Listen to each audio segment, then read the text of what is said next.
The next word is none. Does it rhyme with best? No, it doesn't, right? It doesn't rhyme. So then it cannot be A, it has to be B. The next word is alone, which rhymes with none almost. Okay, it's not very rhymy, but we have to consider it because it's sort of like an I rhyme. It looks the same even though it doesn't sound the same. Okay, so I rhymes are also there. I'm not going into details because you're not literature students and you don't need to study the details of all of this. Just remember that. Okay, so then that will become BB. And again, next word is war, which is not rhyming with alone, so you have to mark it as C, and it becomes CC. So the rhyme scheme of this particular stanza and all other stanzas in this particular poem is AA, BB, CC. All right. Then another very interesting point I hope you noticed when I read out the poem is that the last line of every stanza ends with the word Lochinvar. Okay, so every stanza ends with the word Lochinvar, and this name Lochinvar is actually our hero of the story. He is a knight. Okay, and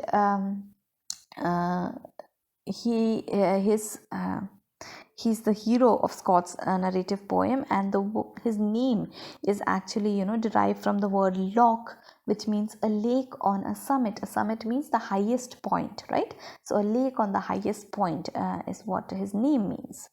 So without further ado, let's look at the first 6 lines or the first stanza of the poem Lochinvar.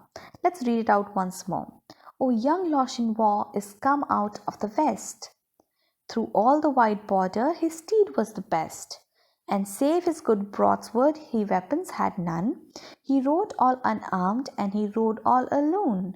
So faithful in love, and so dauntless in war, there never was a knight like the young Lochinvar.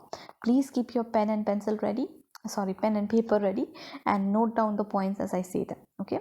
Now let's look at the what this stanza means. Okay, first line, young Lochinvar has come out of the west. We know that Lochinvar is the hero of the poem because the poem is titled Lochinvar, and we can understand that he is a person and he has come out from the west. That means he belongs to the western region. Okay, so he's coming from the west, and through all the wide border, that means the border between England and Scotland. So throughout that particular region, his steed was the best. What is steed? Steed means horse. Okay, so his steed means horse. Now remember, Lochinvar is actually from Scotland, from the Scottish side, and he's going to the English side to meet Ellen. Okay, so his steed was the best. That means throughout that particular region, his horse was the best one. Okay, so always all of our heroes have very deeply particular relations with their horse. Okay, all great kings, all great heroes have had that. So similarly, Lochinvar's steed or his horse was the best in the land, and he was deeply connected to it. And save his good broadsword, he weapons had none. Okay, so he had a very one single sword that he was carrying, and other than that sword, he did not have any other weapons. He was not carrying any other weapons. Okay, he rode all unarmed, and he rode all alone. All right, so he was unarmed. That means he was not carrying weapons, and he was riding alone. That means he was not carrying backup with him. Okay, he was coming all alone, so he was unprotected because he did not have weapons, he did not have company, he did not have his other friends or other soldiers or other knights to protect him. Okay, so that is what we understood. So faithful in love and so dauntless in war.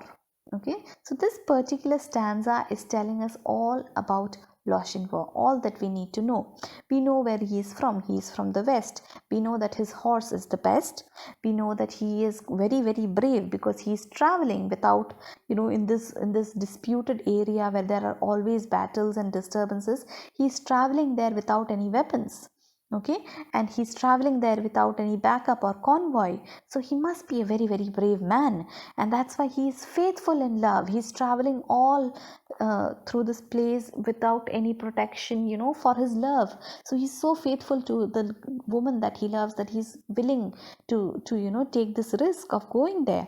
And so dauntless in war. Dauntless means fearless. Okay, whenever he's at war, he's fearless. He's very determined. You cannot shake his concentration. He's very, very, determined when he's fighting. Okay, so this is another quality about Lochinvar, that he is very faithful in love, but at the same time he's a good lover, but he's an even better fighter, or he's an even better swordsman, because he fights very well in a war. Okay, there never was a knight like the young Lochinvar. So you cannot compare Lochinvar with anyone else. He was so great. Okay, there might be great lovers and there might be great war heroes, but Lochinvar is a combination of both. Okay, so he was the greatest, is what we understand. So this first stanza, note down a few things. First thing is that it's telling us about Lochinvar. It's giving us all the information that we need about Lochinvar. All right, and the poet is introducing Lochinvar to us by telling us about his qualities, his good qualities. All right, now let's move on to the next paragraph. He stayed not for brake, and he stopped not for stone. Sorry about the bullet points.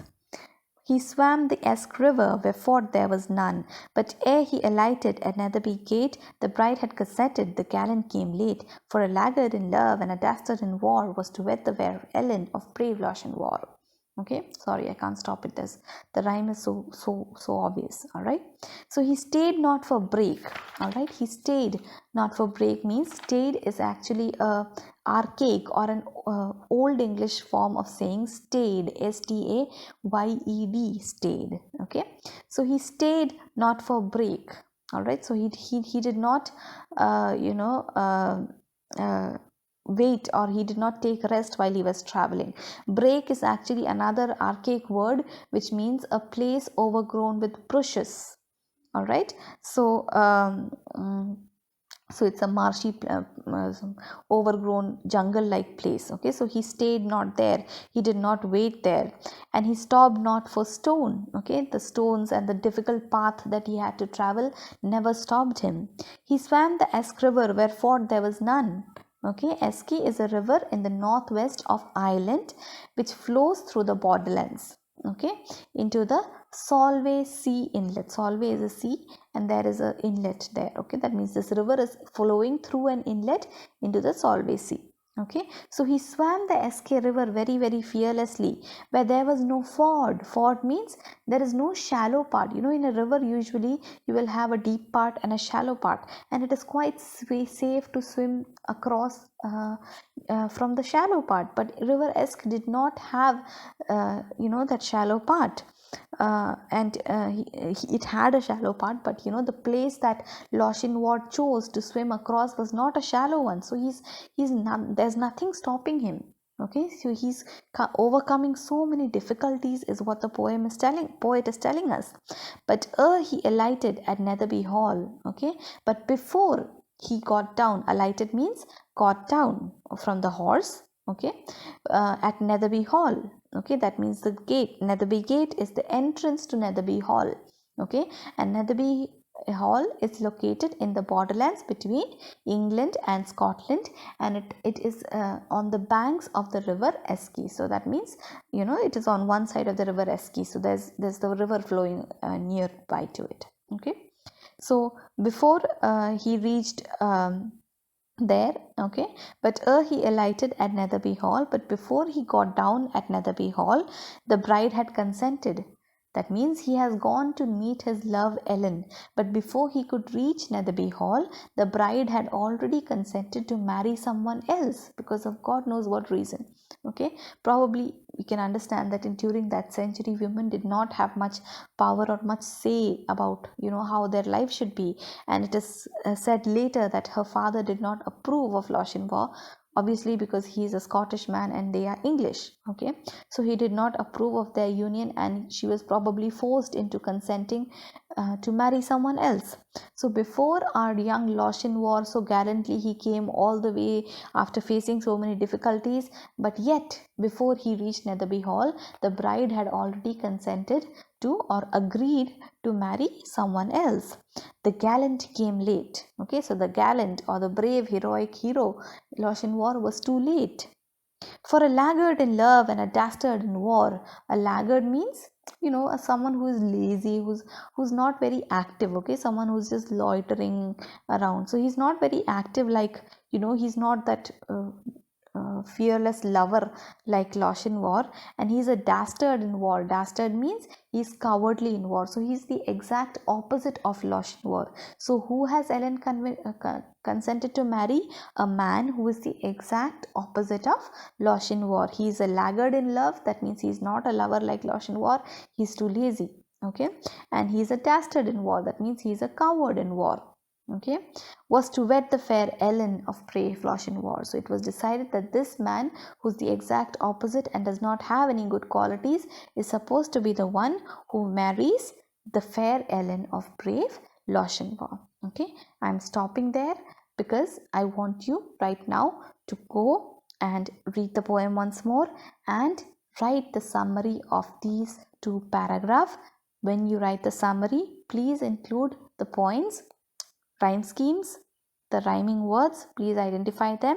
Okay, and I want you to do something extra that I haven't taught you, but I'm sure that you already know. Please identify any similes, metaphors, alliteration, any of those things lying there. Okay, those literary devices which you are obviously familiar with. If you're not, please let me know. I will teach you. Okay, we will discuss all that later when we complete the poem, but I want you to look at it stanza wise and please mark those particular points. Okay, just mark the alliteration, the similes, metaphors, if any. If not, leave it out. Okay, so right now we've completed the first two stanzas. Please reread it once again, read it aloud, read it again, listen to this lecture once again, and write down the complete detailed summary of the first two stanzas. That is your work for the rest of the psalm. All right, I hope you enjoyed today's class. Thank you.